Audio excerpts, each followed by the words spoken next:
Bonjour, bon après-midi plus tard. Maintenant, nous sommes au commencement de notre panel. Je m'appelle Ernest Wilson et je suis très enchanté d'être ici parmi vous et surtout sous la direction de notre reine de Black Portraiture, who has been doing this for 10 years. And so the first thing... Donc elle, ça fait 10 ans qu'elle est avec nous. La première chose que je voudrais faire ce matin, c'est rendre hommage à notre reine, notre leader, qui travaille depuis une décennie. Je vous demande, s'il vous plaît, de l'applaudir avec moi.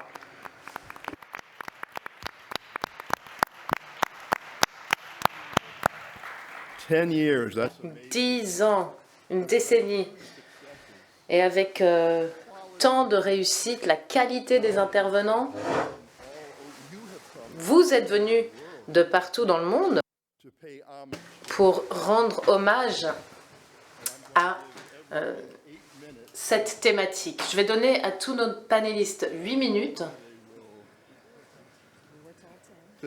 On nous avait dit 10, dit quelqu'un qui est sur le panel. Non, je voulais simplement présenter un peu cette question de l'art du portrait.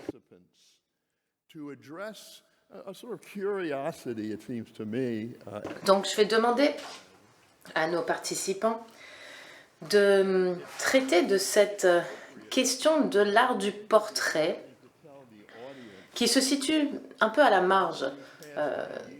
Au cours de la décennie écoulée, j'aimerais savoir ce que vous pensez comme étant l'évolution de l'art du portrait dans vos domaines. Et puis, dans le cadre de notre titre Black Portraitures,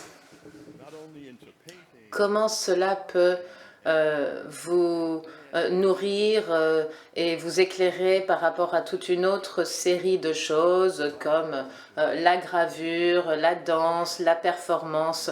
Mais vraiment, quel est le sens derrière ce mot de portraiture, de l'art du portrait, pour vous dans le cadre de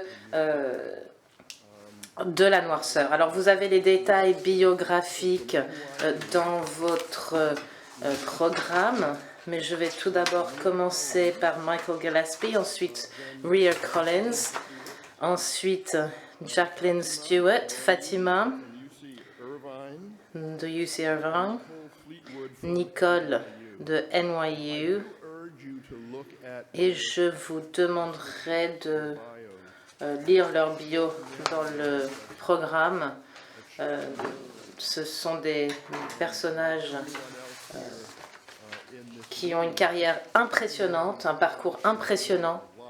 Et comme tout le monde dans cette salle, j'ai hâte de les entendre et de pouvoir tirer parti du riche éclairage qu'ils vont nous fournir. Michael, je commence par vous céder mon micro. Merci. Merci beaucoup.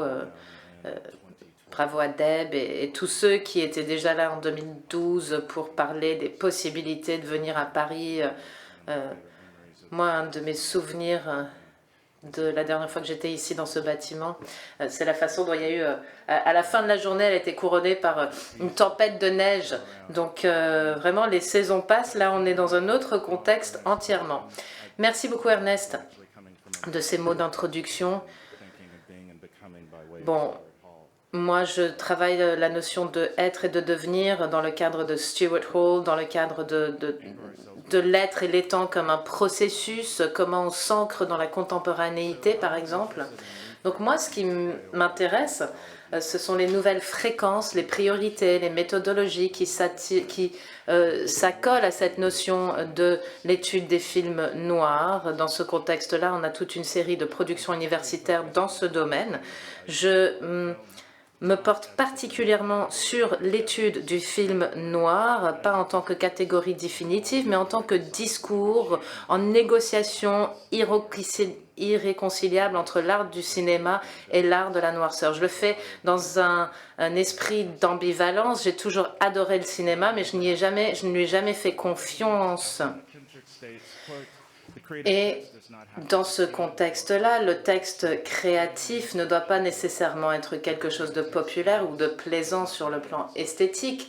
Ce qu'est le texte créatif n'est pas aussi important que ce que peut faire, ce que fait le texte créatif. Et là, je vais vous donner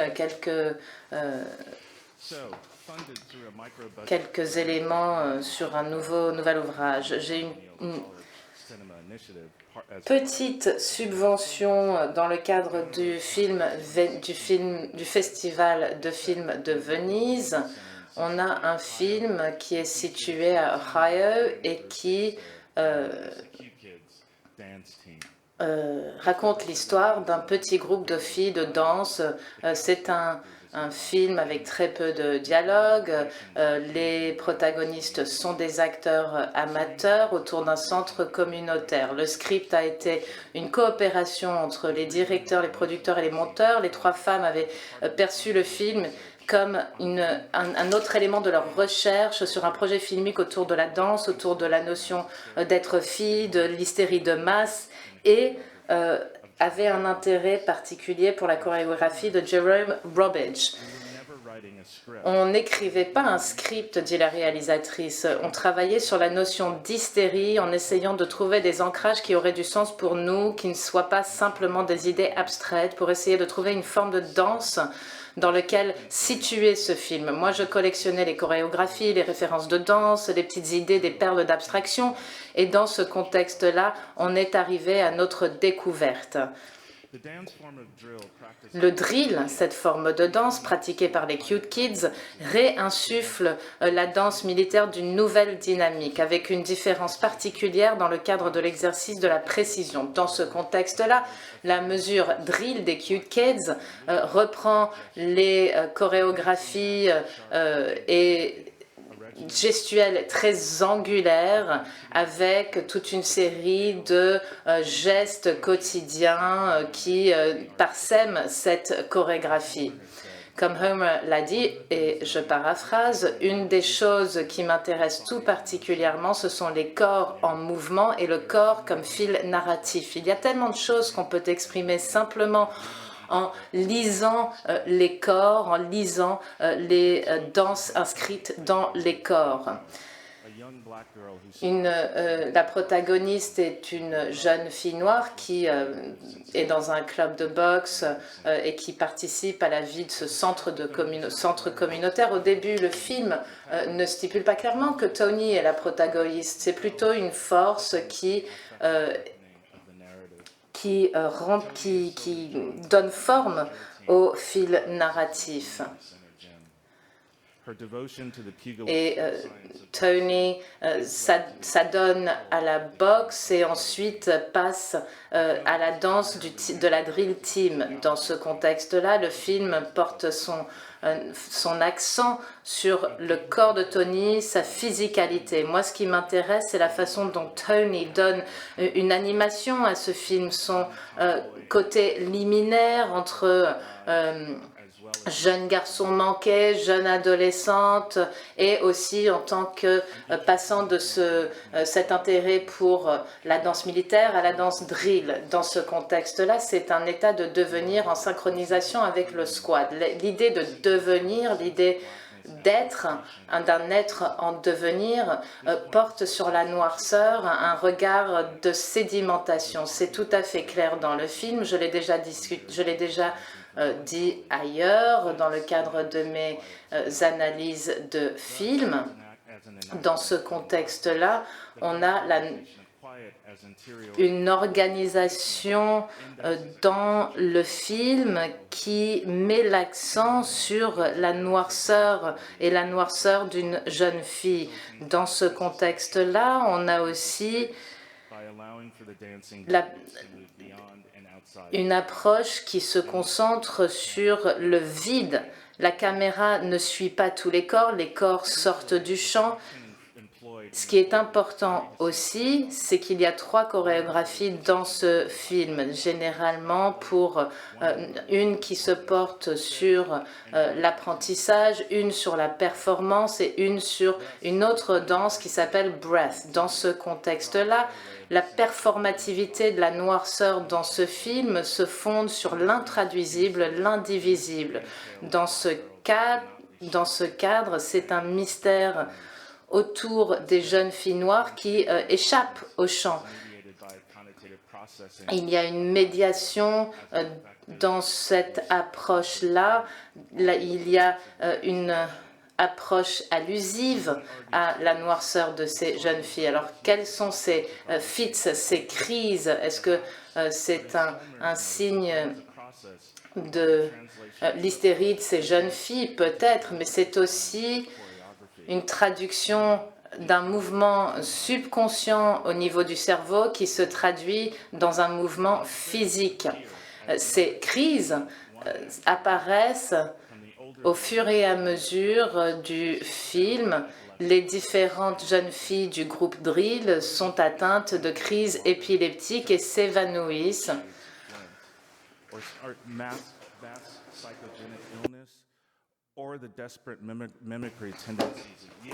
Que cela reprenne une réelle maladie ou simplement un élément de contagion et de mimétisme, tout ça perd de son sens. Ce qui prend sens, au contraire, c'est le sens de la chorégraphie, au-delà simplement d'un dessin géométrique ou gestuel de mouvement. Moi, je vais vous montrer un extrait du film, ce sera la dernière séquence, c'est la dernière séquence du film, et lorsque Anna Rose Homer a donné le script à un réalisateur avec lequel elle voulait travailler, le réalisateur est allé voir la dernière page et a vu qu'il n'y avait qu'une seule phrase dans la séquence finale. La phrase, c'était « Le temps s'arrête, le temps ne s'arrête pas ». Seule, lorsque elle est atteinte d'une crise, Tony se relève et se réencode dans le langage chorégraphique dansé, un nouvel état d'une jeune fille noire en devenir. La danse de Tony est un spectacle étrange qui est kinesthétique, qui est esthétique, qui est cinématographique. Et ce que Samantha Shepherd nomme la mémoire musculaire essentielle. Pour moi, cela se porte sur la notion de la méditation, la notion des Africains en vol. Sa respiration devient un écho, un rythme de respiration, de l'ancrage, du désancrage, de devenir. Tony, au final, finit par léviter, finit par prendre son envol, finit par se laisser emmêler dans ses rêves aériens. Vous pouvez jouer la séquence maintenant.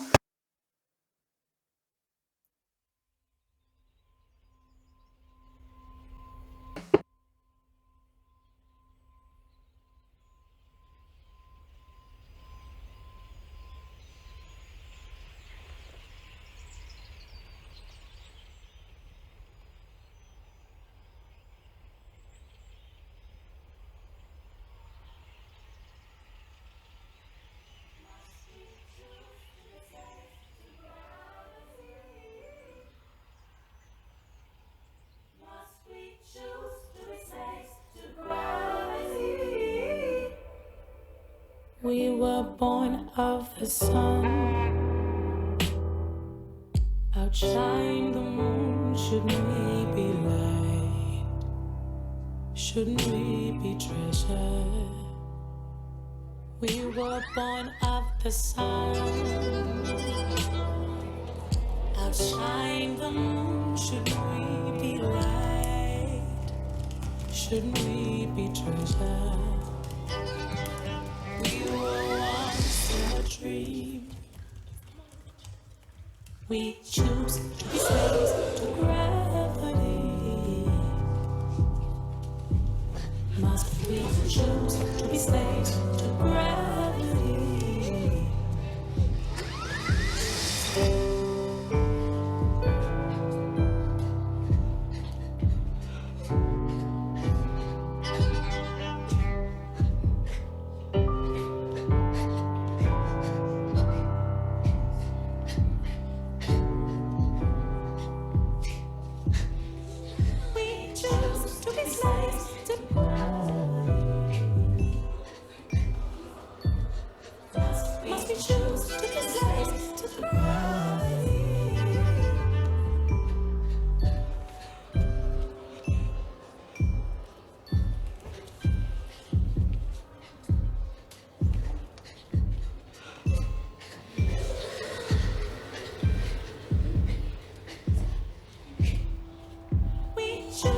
to be slaves to gravity?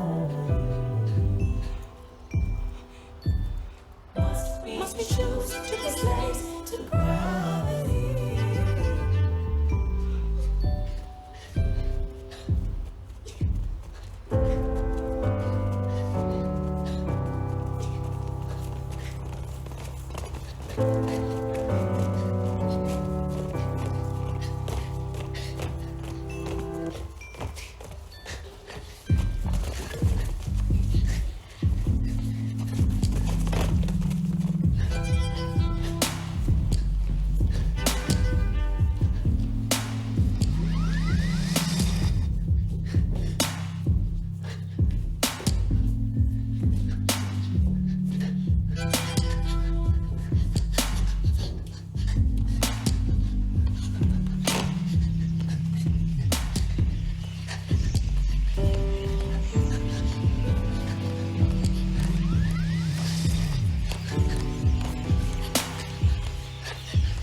We choose to be slaves to gravity. Must we choose to be slaves to gravity? What do we mean when we say black? Que veut-on dire lorsqu'on dit cinéma noir, réalisateur noir, contenu noir, It's sold plain more black than Gungeon has. What is the designation? Quelle est Promise? la promesse inhérente dans cette phrase? Dans mon étude du cinéma noir, je continue à avancer l'idée de la capacité critique du cinéma noir. Et s'il pouvait s'incarner d'autant plus, s'il pouvait devenir intangible et immatériel, et s'il pouvait devenir spéculatif ou tout simplement ambivalent, et si le cinéma en général est finalement And an even poorer mirror, la pire vitrine imaginable et le pire des reflets. merely the visual transcript. Et si le cinéma noir ouvrait vers une nouvelle imagination et pas simplement une transcription de la description du monde noir d'aujourd'hui. Merci. Following directly on that line of Et pour poursuivre sans plus attendre, je vais donner la parole à Dr. Rhea Combs qui va nous parler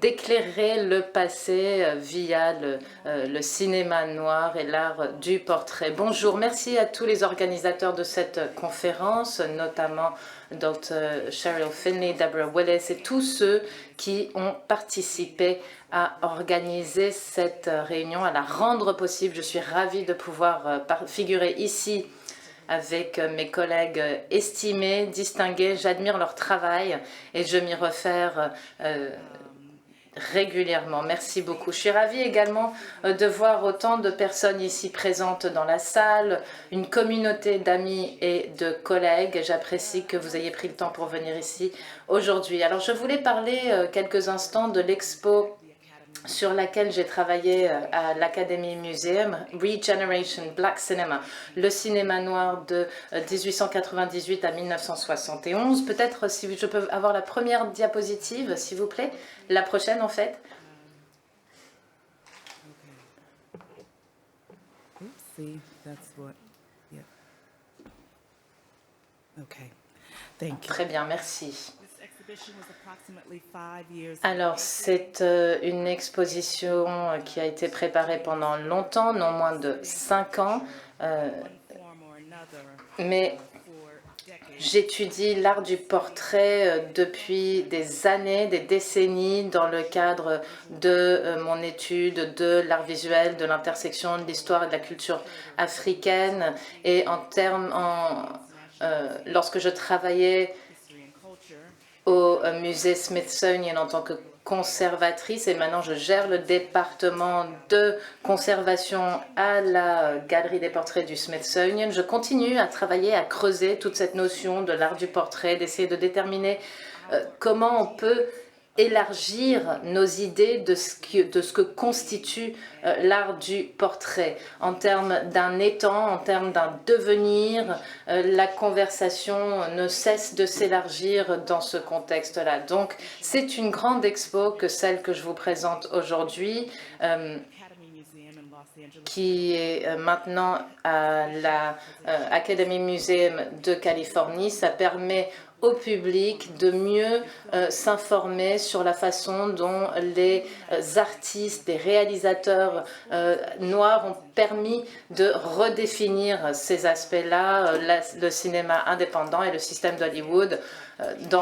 aux États-Unis et dans le monde. On examine la portraiture dans l'art du cinéma, on la met en relation avec l'art visuel, on la connecte avec les travaux d'artistes comme Carol Walker, Gary Simmons, Beaster Gates.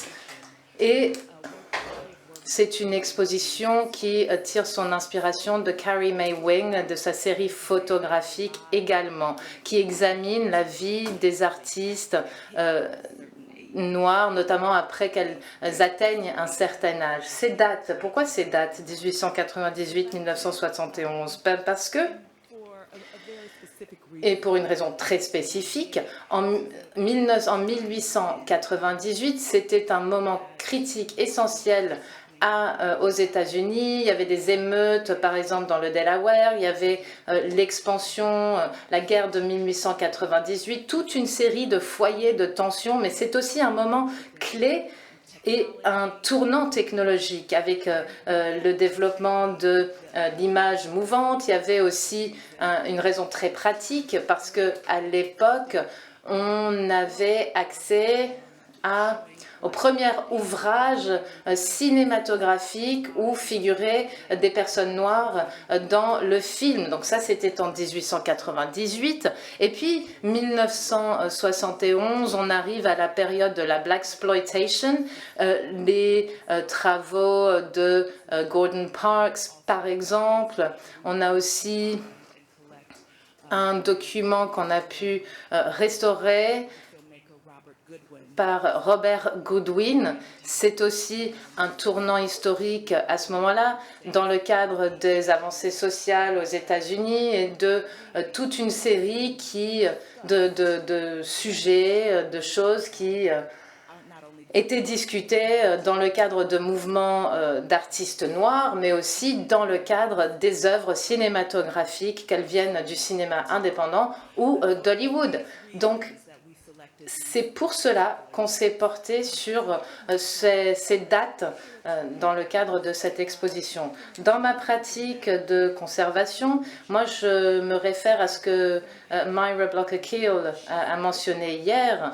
Lorsqu'elle parlait de son travail, elle disait qu'elle traitait ses idées ou elle rentrait dans l'exploration de son idée via une question. Michael Gillespie a mentionné ou a essayé de définir le cinéma noir. En fait, c'était aussi au cœur de ce que Doris Berg, qui était ma collègue, et moi-même, nous avions tenté de faire dans le cadre de cette exposition. C'était aussi essentiel de réfléchir à la façon dont les personnes noires ont pu faire avancer leur cause. J'ai été vraiment intéressée par les moyens créatifs déployés fin 19e siècle, début 20e siècle.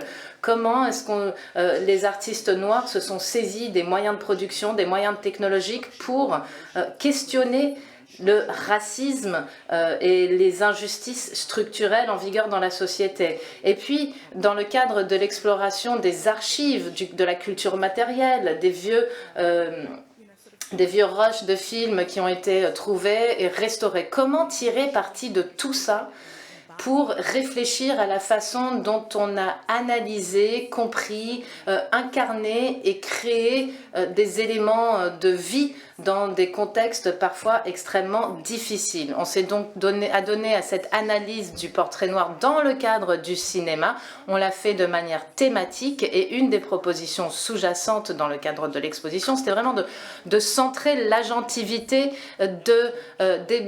des personnes noires et de traiter de la joie comme moyen de résilience.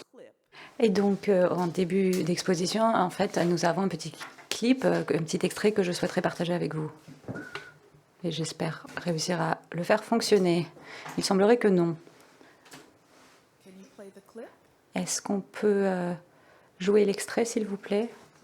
Donc voilà, c'est l'extrait en début d'exposition. Nous avons là, en fait, deux versions d'une scène du film Something Good Negro Kiss du 19e siècle. Et c'est en fait un exemple de vaudeville.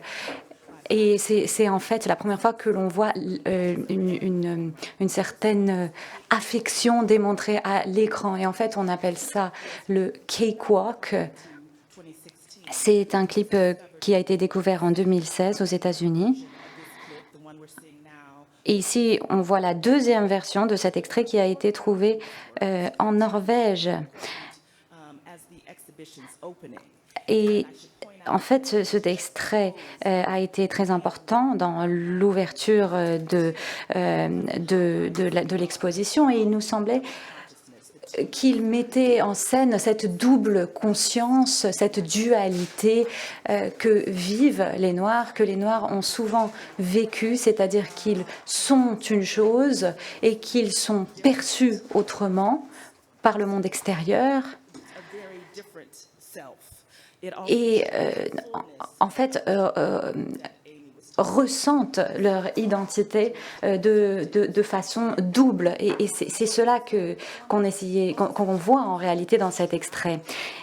Et c'est le cas pour les artistes noirs dans le cinéma. Alors, il n'est pas simplement question de blackface, mais c'est aussi la façon dont les Noirs sont représentés au cinéma en tant que personnes toujours en train de se donner en spectacle, en quelque sorte.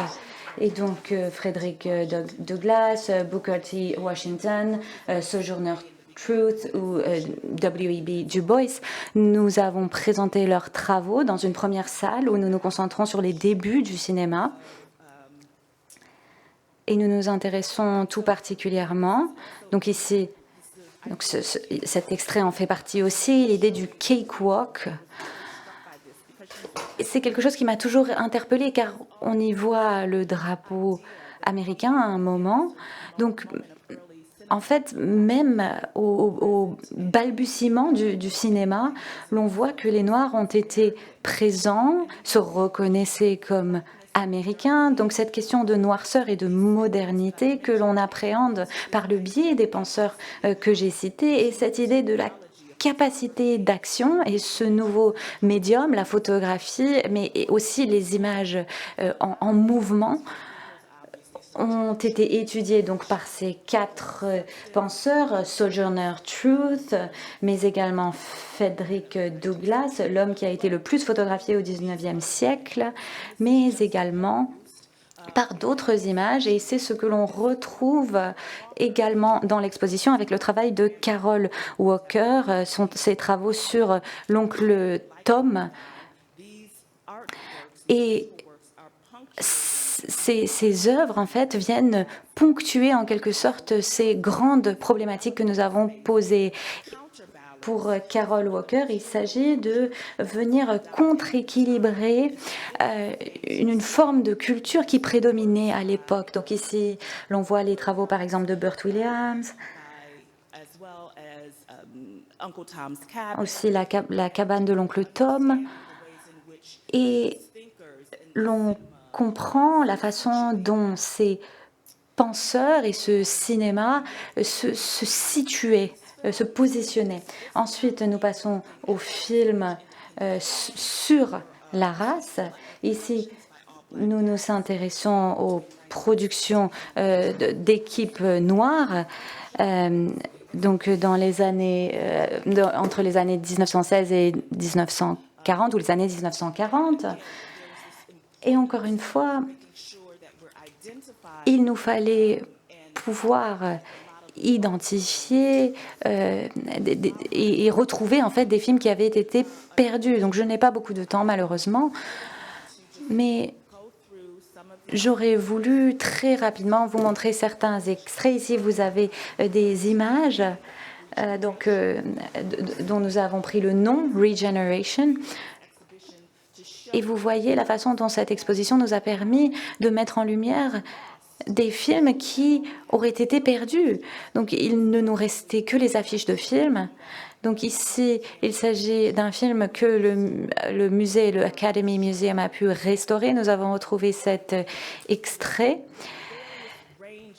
Et nous avons en fait voulu montrer tout l'éventail d'histoires très diverses qui étaient racontées à cette période. Ensuite, nous avons eu toute une partie de l'exposition sur la race et la musique dans le cadre de l'exposition. Donc, sur ces questions de devenir, d'être, non pas seulement pour les artistes états-uniens, mais dans le monde entier. Nous nous sommes intéressés à Josephine Baker, par exemple, Carrie Mae Wings, tout un mur, en fait, dédié également à la question du glamour, qui vient contre-équilibrer tous les préjugés que l'on pouvait avoir sur, en fait, les images des Noirs à cette époque.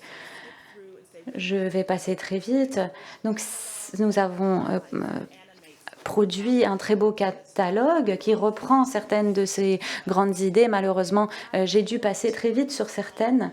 Et puis, je souhaitais revenir à la National Portrait Gallery, la façon dont nous sommes et devenons, la façon dont, quelque part, nous prolongeons ce geste du portrait. Nous avons ces deux œuvres. Portrait d'une nation, c'est le nom de l'exposition dont j'étais la commissaire. Et nous nous sommes intéressés donc en particulier aux artistes contemporains, des figures de l'art contemporain. Ici, c'est une œuvre de Kentura Davis qui vraiment incarne cette idée. Donc, elle s'intéresse en fait à l'identité, qui on est, qui on devient, qui l'on a été, avec ces contours floutés. Donc cela m'a paru intéressant. Et puis cette œuvre de Robert Pruitt, un double portrait, c'est ainsi qu'il intitule ce portrait de Venus Williams. C'est un travail remarquable. Et vous voyez le niveau de détail, ces histoires qu'elle incarne, qu'elle a incarnées et qu'elle incarnera à l'avenir. Merci pour cette très belle transition, Réa. Merci.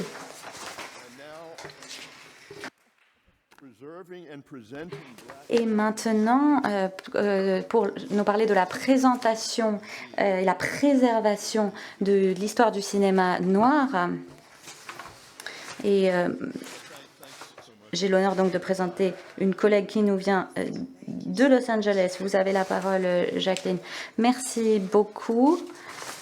Merci aux intervenants qui sont ici avec moi et merci à Debra Willis qui m'a encouragée en fait à prendre ce poste que j'occupe aujourd'hui comme directrice du Academy Museum. Est-ce que l'on peut afficher ma présentation, s'il vous plaît? Alors, Réa nous parlait donc de cette galerie dont nous sommes extrêmement fiers, qui fait partie donc de cette exposition Régénération, le mur du glamour, qui est en fait juste à côté de mon bureau et que je regarde très souvent car il condense en fait l'expérience de ces 51 artistes présents, mais aussi l'expérience de tous ceux qui n'ont pas pu être représentés ici. Le musée souhaite garantir que le travail des Noirs soit toujours représenté. Le Academy Museum a ouvert assez récemment à Los Angeles en septembre 2021. Il s'agit de la plus grande institution de ce type qui s'intéresse donc à l'art et à la science du cinéma. Donc ça s'appelle l'Academy Museum parce que derrière ce projet, il y a l'Academy, the Academy of Motion Picture Arts and Sciences, qui évidemment organise les Oscars, mais pas uniquement. Nous avons une approche mondiale. Nous nous sommes intéressés en fait à l'art pré-cinématographique, à l'animation et bien d'autres domaines encore. Et en préparant cette présentation d'aujourd'hui, j'ai réfléchi au portrait noir que nous avions au sein du musée et dont un portrait que l'on voit en entrant, c'est ce portrait de Sidney Poitier tenant l'Oscar qu'il a gagné en 1964 pour Lilies of the Field. Il s'agit d'un portrait d'une figure noire parmi d'autres qui nous rappelle donc de l'importance de cette victoire pour Sidney Poitier, mais aussi de tous les acteurs et actrices noirs sous-reconnus avant lui ou peu reconnus avant lui. Et en fait, l'écart de 40 ans qu'il y a eu entre les deux acteurs noirs qui ont remporté un Oscar. Donc quand on s'intéresse à ce mur du glamour, vous avez Sidney en haut.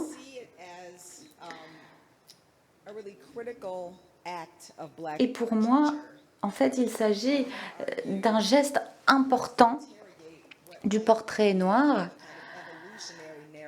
qui pose des questions quant à l'évolution du cinéma auquel on peut s'attendre lorsqu'on se rend dans un musée de ce type, la façon dont le cinéma a changé avec le temps. Car ce type d'image, démontrant des acteurs, des réalisateurs, des concepteurs de costumes, toutes les personnes qui œuvrent à un film, et demandent dans quelle mesure l'avènement du son, par exemple, ou la fin de la ségrégation dans le cinéma, ou la cérémonie des Oscars, a eu un impact sur les opportunités présentées ou rendues accessibles aux personnes de couleur dans le cinéma. Et nous travaillons avec des réalisateurs vivants, et évidemment, nous avons un comité consultatif. Vous voyez certains membres à l'écran. Donc, il s'agit de personnes issues de l'immigration, par exemple, de personnes également LGBT, donc des minorités. Vous voyez devant F.A.T. Brown. Et puis, vous avez aussi la technicienne de son, Bobby Banks. Et ces personnes ont insisté que les expositions incluent les histoires de personnes qui ont historiquement été marginalisées. Et le travail de ce comité se retrouve dans notre approche de conservation. Lorsque nous avons ouvert, nous avons eu cette vignette d'Oscar Michel. Donc, vous le voyez à droite de la galerie. Et aujourd'hui, nous avons une exposition sur Boys in the Hood.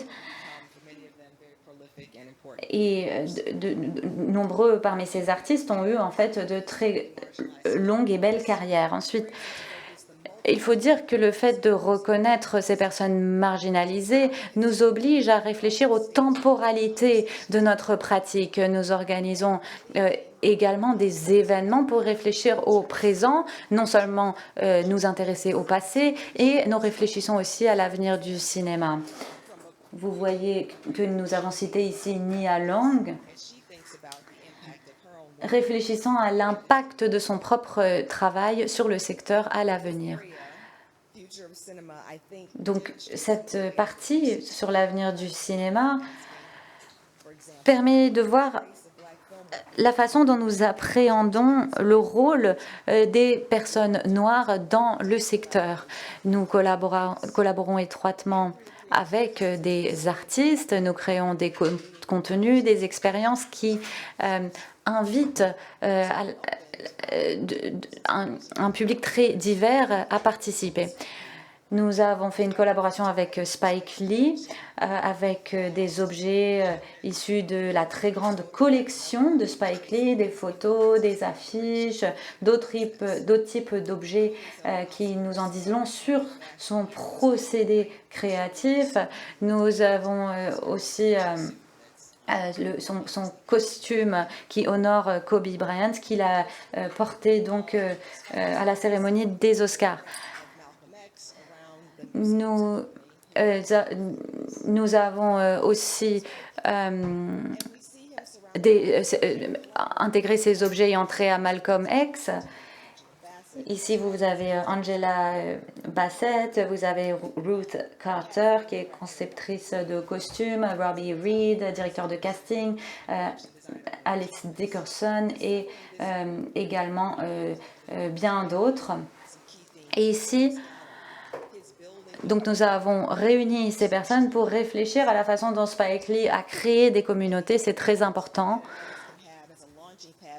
Et la façon dont l'on peut lancer des carrières, car toutes ces personnes sont devenues des figures très importantes. Ruth Carter, qui joue un rôle clé pour l'Académie et le musée, nous a aidés en recréant la couronne pour ce costume que Mabel King a mis dans le The Wiz, film de 1978. Il a été difficile de recréer cette couronne car elle avait été perdue. Nous avons inclus des mannequins, des extraits vidéo pour souligner ces interactions avec le personnage. Et nous nous sommes intéressés au spectacle d'une part et au costume de l'autre. Ici, nous avons organisé une projection de The Wiz et nous avons invité des danseurs de la Debbie Allen Dance Academy à danser en live sur A Brand New Day. Et nous les avons invités à en fait désacraliser la présentation de films et ils ont participé donc à cet exercice intergénérationnel. Oui. Alors voilà, je prends bonne note. Nous avons donc de très beaux costumes, des discours donnés par plusieurs figures importantes. Vous avez donc, nous avons parlé de l'Oscar de Sidney Poitier, nous avons Halle Berry et aussi Hattie McDaniel dans Autant n'emporte le vent, mais aussi le fait qu'elle n'ait pas reçu un Oscar. Nous avons donc laissé cet écrin vide dans l'exposition et nous allons peut-être recréer aujourd'hui son Oscar. Pour conclure, je dirais que nous avons célébré cette belle exposition que Rhea Combs et Doris Burger ont créée. Et nous avons donc organisé ce sommet, 3 jours d'activités éducatives, des moments de célébration, des présentations par des experts. Ici, donc, nous avons Jesta Singleton, dont le père est honoré, les frères Nicolas, qui ont donc donné Stormy Weather. Et ici, donc, nous avons aussi une réflexion très importante sur le travail des ancêtres de certaines de ces personnes. Ensuite, nous avons eu des services de restauration fournis par des personnes noires également. Ensuite, nous avons invité Urban Saddles pour faire revivre le mouvement du cinéma sur les cow-boys noirs. Et puis, nous avons aussi cette belle image d'une femme donc, qui produit des perruques pour pouvoir ressembler à son cheval et qui les vend à l'échelle internationale. Alors, nous avons invité également les participants à faire prendre leur portrait glamour. Nous avons insisté sur l'incarnation, nous avons invité les participants à se faire photographier pour qu'elles puissent également vivre cette collaboration, ce rapport émotionnel à la création d'images qui les rapproche en fait de cet héritage, alors même que nous nous interrogeons sur l'avenir du cinéma noir. Merci.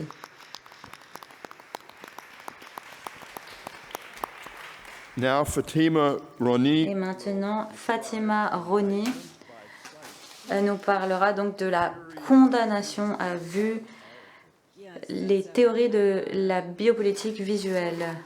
Merci. Oui, en fait, je citais Ava DuVernay. Je souhaiterais remercier tous les concepteurs de cette conférence, en particulier Dr Deborah Willis, qui a été mon mentor,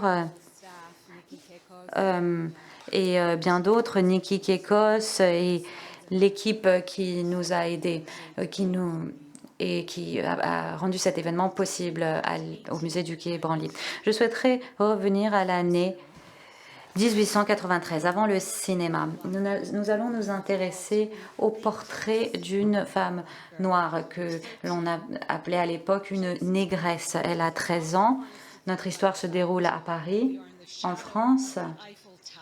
Et nous sommes en fait à l'ombre, dans l'ombre en fait de la Tour Eiffel, symbole de sophistication, de glamour. On veut tous se prendre en photo avec la Tour Eiffel, mais en fait, tout cela fait partie de ce tissu d'images qui fait partie de la condamnation à vue. Donc cette fille a été retrouvée avec un panneau manuscrit autour du cou disant qu'elle constituait un colis pour la chanteuse d'opéra Madame Nina Pack qui avait commandé une négresse des Indes orientales pour la servir. Mais elle n'était pas satisfaite de son travail et l'a remerciée.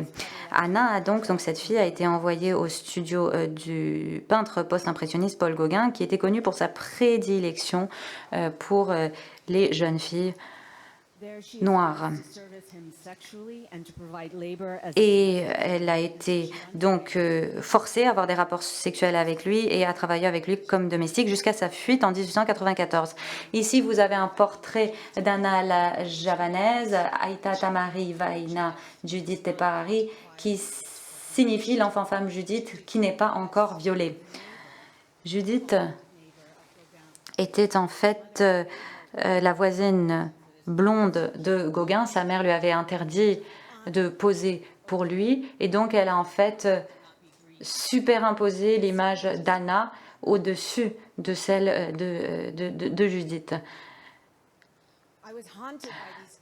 Mais en fait, ce n'est pas réellement Anna. J'ai été hantée par ces photos d'Anna que j'ai retrouvées. C'est une toute petite fille et les peintres et les musiciens de l'époque aimaient beaucoup, en fait, créer en quelque sorte des selfies de l'époque, aimaient se mettre en costume. Et si vous regardez ces photos, elle ne s'implique pas vraiment, elle ne fait pas partie de ce jeu auquel il s'adonne. Et ce que je vois, en fait, c'est la peur dans ses yeux. Pour comprendre l'histoire de cette fille qui s'appelle Anna, il faut revenir à 1889. 4 jeunes filles javanaises qui dansent au pavillon javanais de l'exposition universelle, encore une fois dans l'ombre de la Tour Eiffel. Cette Tour Eiffel, comme vous le savez, donc l'exposition universelle plutôt avait donc la représentation de ces différentes îles. Et en quelque sorte, en fait, la Tour Eiffel est une image de la suprématie blanche et ces villages autochtones, donc qui ont été créés, renforcer des idées quant à l'évolution et au colonialisme. Et donc quand ces filles, Wakim, Serim, Tamina et Sokia, parées de bijoux, ont dansé, le public français a créé toute une mythologie autour d'elles comme danseuses de harem, comme courtisanes nubiles. Et en fait, ces femmes ont, ont acquis une grande notoriété. C'est ce qui a créé cette idée de la Java, la javanaise, Serge Gainsbourg. Et c'est cette histoire ou ce mythe qui a été imposé à Anna en 1893. Le fait de l'appeler la javanaise, c'était en fait l'appeler une mauvaise fille. Et par métonymie, on lui a imposé ce nom comme s'il s'agissait du nom d'un numéro de cirque.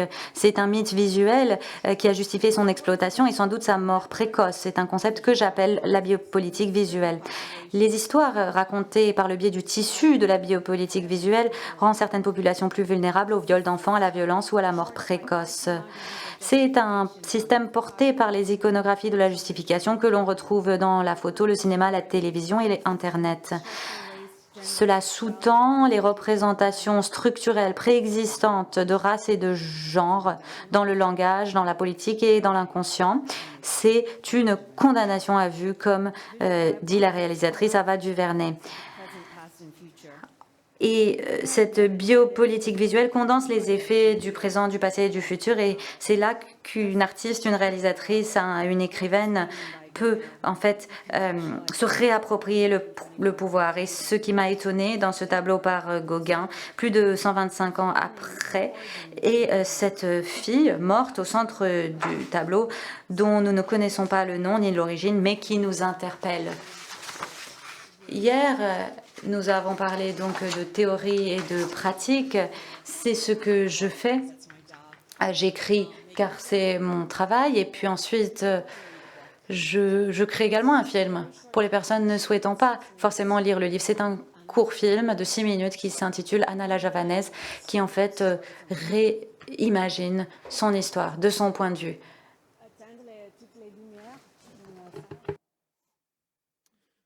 Pour le film, merci. Je ne sais, ça doit être short. Oui, ça fait 6 minutes. On n'a que Oui. 10 minutes. Merci.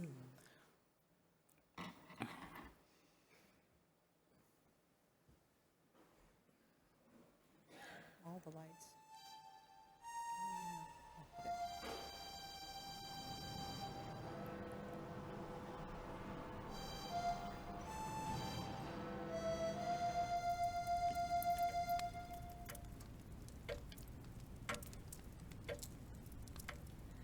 Ceritaku ora diwiwiti saka kene.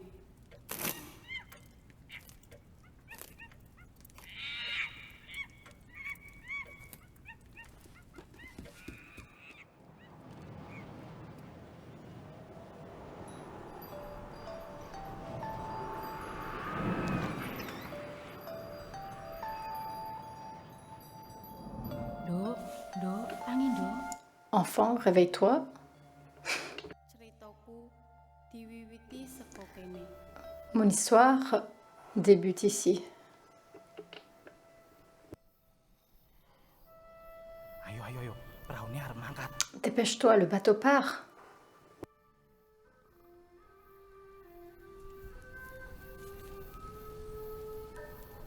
Kowe ojo nakal. Ngati-ati nang kono yo. Comporte-toi bien. Prends bien soin de toi là-bas.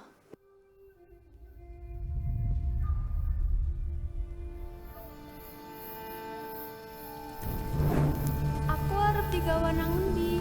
Où est-ce que vous m'emmenez? Maman? Maman?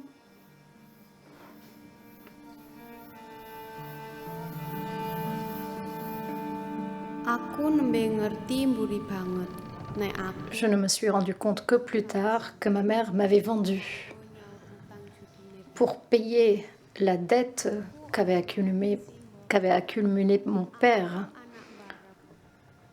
J'étais l'aînée et j'étais une fille.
comment elle s'appelle? J'en sais fichtrement rien. Appelle-la le balai si tu veux. C'est pas mon affaire. On a voulu une négresse des Indes orientales. On va t'appeler Anna. Anna la javanaise. En un éclair, j'ai perdu mon nom et ma langue maternelle. J'entends encore ma langue quand je rêve que je suis de retour chez moi. Et quand je rêve que je suis libre.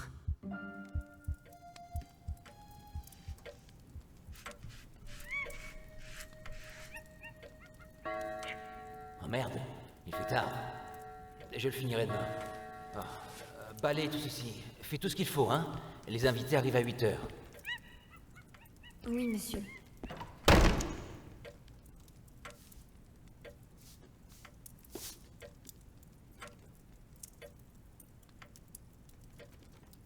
J'ai pensé au fait que j'ai nettoyé sa maison, que j'ai fait tous ses repas, et qu'il m'a forcé à coucher avec lui.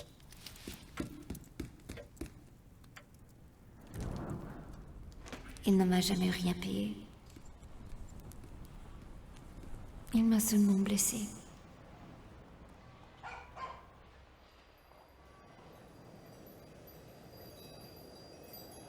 J'ai repris mon image. Ce n'était pas moi. Mais c'était la mienne.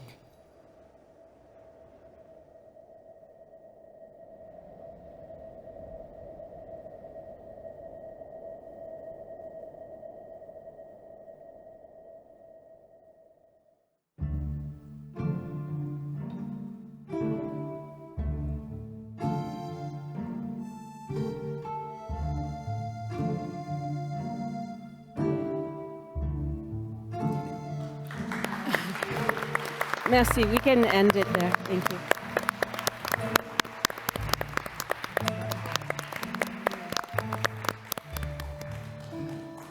Thank you much for that presentation. Merci beaucoup pour cette présentation. C'était très puissant. Je vais désormais donner la parole à Nicole Fleetwood, qui conclura cette session. Bonjour. Nous devons terminer cette session à 12h10, n'est-ce pas? Donc, je ne vais pas présenter mon travail. J'aimerais simplement remercier les organisateurs pour cette conférence formidable.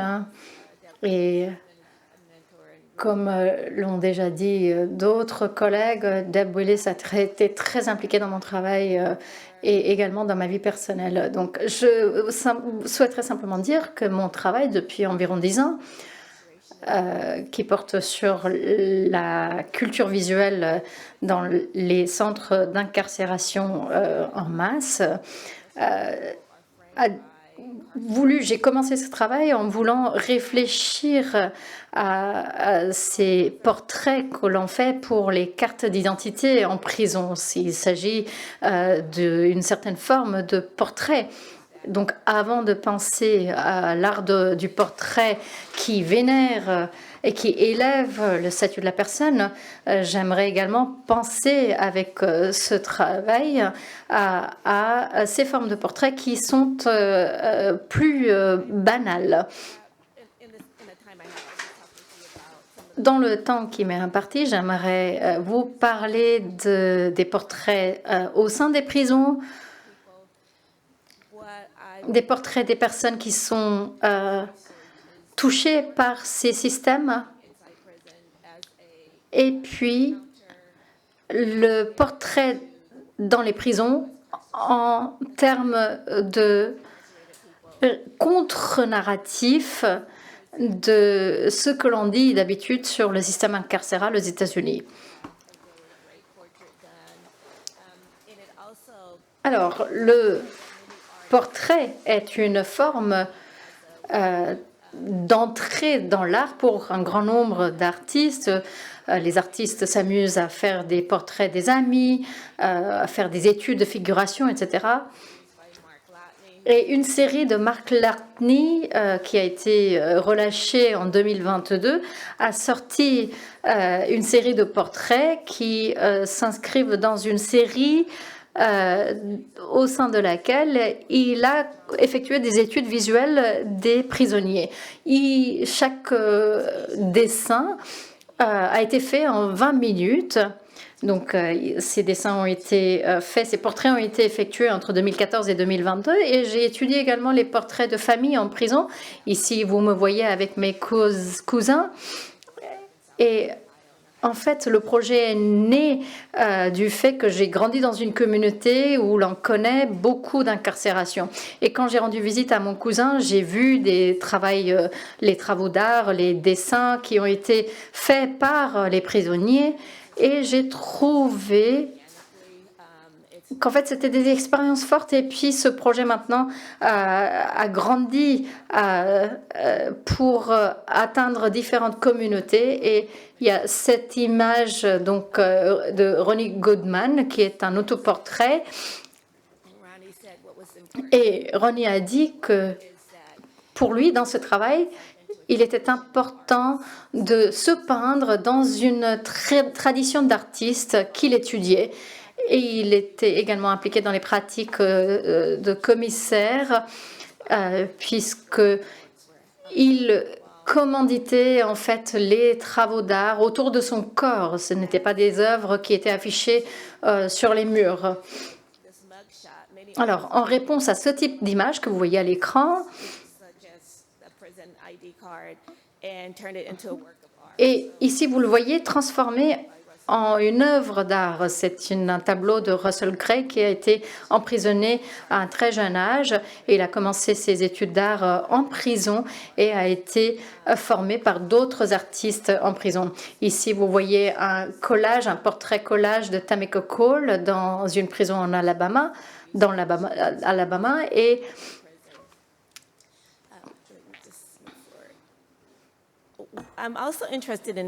je m'intéresse également à la façon dont les artistes collaborent entre eux. Ici, vous voyez une collaboration entre Michelle Daniel et Deborah Willis. Michelle termine son doctorat à NYU et elle a demandé à Deborah de collaborer avec elle sur ce projet qui s'intitule La triangulation pour réfléchir à la façon dont on représente les personnes en prison et également la représentation une fois qu'ils sont libérés. Un autre projet que je développe depuis un certain nombre d'années, c'est une collaboration qui est née à Philadelphie, mais qui maintenant a atteint un niveau national. Ici, nous avons des portraits des mères noires en prison. Il me reste 1 minute, je crois. Et j'en ai terminé. Merci beaucoup, Nicole, d'avoir été brève et d'avoir été très pertinente. Et merci également pour votre travail.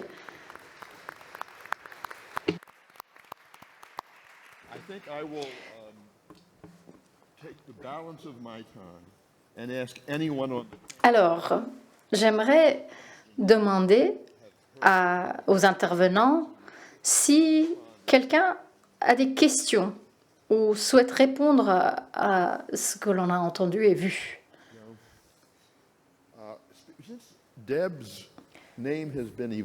Alors, on a parlé de Deb à de nombreuses reprises. Deb, avez-vous une remarque?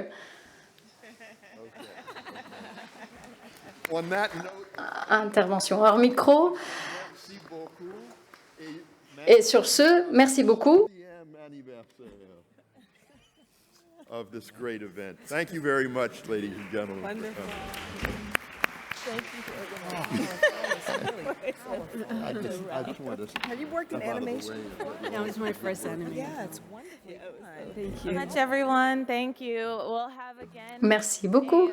Whoa, hello. Thank you. 5 to 10 minute break. Nous allons faire une pause de 5 à 10 minutes et les 2 prochaines sessions vont se tenir, eh bien, la première va se tenir ici d'ici 10 minutes et puis La session sur les archives de Paris Noir va avoir lieu dans la salle de cinéma. Donc n'hésitez pas à prendre vos places d'ici une dizaine de minutes. Merci.